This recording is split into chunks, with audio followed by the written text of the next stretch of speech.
আসসালামু আলাইকুম। কিছুক্ষণের ভিতর কিন্তু বাংলাদেশের যে টি-20 বিশ্বকাপের স্কোয়াড সেটা কিন্তু দেওয়া হবে। বিশ্বাস করেন ভাই, মন থেকে আমার খুবই কষ্ট লাগছে, খুবই খারাপ লাগছে মোহাম্মদ সাইফুদ্দিনের জন্য।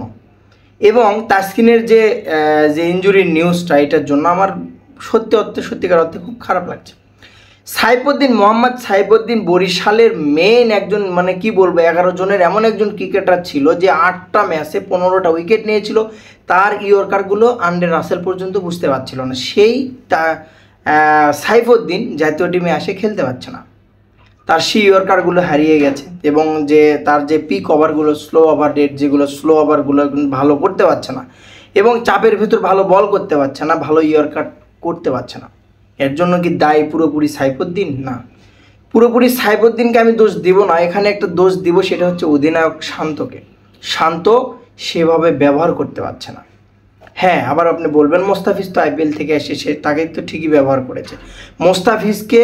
মোস্তাফিজের আইপিএলে যেভাবে বল করানো হয়েছে, আপনি যদি ফলো করেন শেষের জিম্বাবুয়ের ম্যাচগুলো, মোস্তাফিজ যে 2টা ম্যাচ খেলেছে, মোস্তাফিজ কিন্তু যে কন্ডিশনে বল করতে আসছিল, চেন্নাই কিন্তু সেম ক্যাটাগরিতে বল করেছে, তাকে ফলো করে কিন্তু বল করানো হয়েছে। বাট সাইফুদ্দিনের বেলায় কিন্তু এই কাজটা করা হয়নি। সব মিলিয়ে আমার কাছে মানে খুবই হতাশা এবং খুবই খারাপ লাগছে যে সাইফুদ্দিন কিন্তু অনেক কষ্ট করেছে বিশ্বকাপটা যাওয়ার জন্য, বিশ্বকাপে থাকার জন্য, নিজেকে প্রমাণ করার জন্য। ঘরোয়া লিগ খেললো, ডিপিএল খেললো, তারপর বিপিএল খেললো, চ্যাম্পিয়ন হয়েছে, চ্যাম্পিয়ন টিমের সদস্য। তারপরে আর নিজেকে প্রমাণ করার মতো একটা প্লেয়ারের কিছু থাকে না।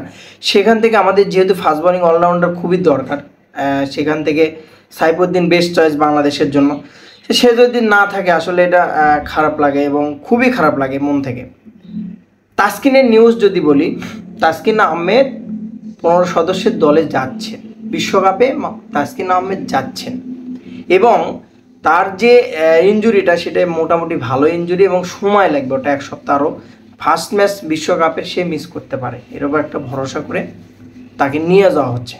এবার আসি মেন থিমে, মেন যেটা আলোচনা।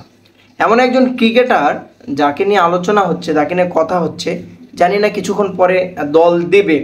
100% ট্রু না, বাট সোশ্যাল মিডিয়া থেকে এবং ক্রিকেট বোর্ডের যতগুলো লিঙ্ক আছে, যতগুলো ওয়েবসাইট আছে, কিছু না কিছু ট্রু, তারা কিছু না কিছু ক্লু তারা কিন্তু কিছু না কিছু দেয়। প্রত্যেকটা ক্রিকেট বোর্ড বলেন, যে কোনো বিষয়ে বলেন না কেন, যে কোনো ওয়েবসাইটে বলেন না, যে কোনো কর্ম প্রতিষ্ঠান, যে কোনো কিছু বলেন, কিছু কিছু ক্লু দেয়। সেখান থেকে আমি যতটুকু আয়ত্ত করতে পারলাম, জানতে পারলাম, সব মিলিয়ে মেহেদী মিরাজকে 15 সদস্যের দলে ইনক্লুড করা হবে। মেহেদী মিরাজকে দলে যদি নেওয়া হয়, সেক্ষেত্রে কিন্তু বেনিফিটটা বাংলাদেশেরই হবে। কারণ এর একটা কারণ আমি বলি, তাকে নেওয়ার যে কারণ, সেটা প্রধান মেন কারণ, যেটা মেন থিম যেটা, সেটা আমি একটু বলে নিই। আমেরিকার যে পিচটা, ILT20 দেখেছেন আপনারা, আর হচ্ছে ওয়েস্ট ইন্ডিজের যে পিচটা, এই পিচগুলো এমন একটা পিচ যে কখনো 6 ওভারে এক রূপ ধারণ করে, কখনো আবার 10 ওভারে অন্য রূপ ধারণ করে, কখনো 200 রান, কখনো 180, কখনো 130-এ অল আউট হয় কোনো টিম, যে কোনো টিম। সেক্ষেত্রে বাংলাদেশের দরকার একজন স্পিনার একটা দরকার, এমন একজন স্পিনার দরকার, এমন একজন ম্যান দরকার বাংলাদেশের জন্য, যেখানে সে সব জায়গাতে, যে কোনো ব্যর্থ হলে যেন সব জায়গাতে তাকে ব্যাকআপ দেওয়ানো যায়। ওপেনিং হোক, 7 নম্বরে হোক, ভালো একজন স্পিনার হোক, ভালো একজন ফিল্ডিং হোক, সে যেন সব জায়গাতেই সেটেল হতে পারে।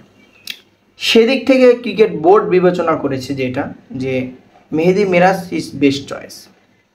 ফিটনেসের দিক দিয়ে 100%, ফিল্ডার হিসেবে ভালো, বোলিংয়েও ভালো, এবং ব্যাটিংয়ে তো স্ট্রাইক রেটটাও তার কিন্তু শেষ বিপিএলের চ্যাম্পিয়ন দলের সদস্য, এবং সে তামিম ইকবালের সাথে ওপেনিং করেছিল।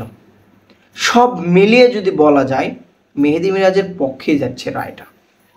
এখনও যেহেতু টিমটা এখনও দেয়নি বাংলাদেশ ক্রিকেট বোর্ড, জানি না প্রত্যেকটা বছর, এমন একটা বছর নাই, প্রত্যেকটা বছর বাংলাদেশ ক্রিকেট বোর্ড এই কাজটা করে।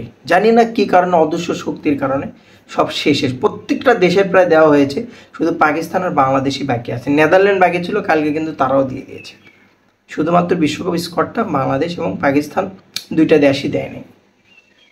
মেহেদী মিরাজকে যদি ইনক্লুড করা হয়, সেটা কিন্তু টিমের জন্য ব্যালেন্স। এবং মেহেদী মিরাজ এমন একজন ক্রিকেটার, সে কিন্তু নিজেকে প্রমাণ করেছে। এমন না যে তাকে আপনি দলে এমনি নিয়ে নিচ্ছেন বা তার কোনো পারফরমেন্স নেই, তা সে কিন্তু প্রুভ করেছে। সে কিন্তু আফগানিস্তানের মতো টিমের সাথে কিন্তু সেঞ্চুরি করেছে। সব মিলিয়ে গোল চক্র আকারে যদি সব টোটালি আমি যদি বলি যে সাইফুদ্দিন এবং আপনার হচ্ছে মেহেদী মিরাজ এবং তাসকিনের জন্য বিশ্বকাপটা বেশ একটা হাড্ডাহাড্ডির লড়াই।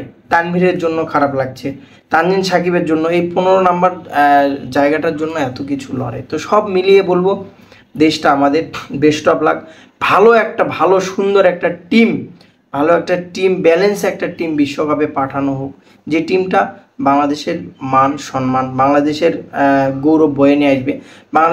বাংলাদেশ জিতুক ভাই, মন থেকে চাই আমরা বাঙালি, বাংলাদেশ জিতুক, বাংলাদেশ ভালো কিছু করুক, কামনাটাই করি সবসময়ের জন্য। ভালো থাকবেন, ভালো লাগে আমার চ্যানেলটা সাবস্ক্রাইব করবেন।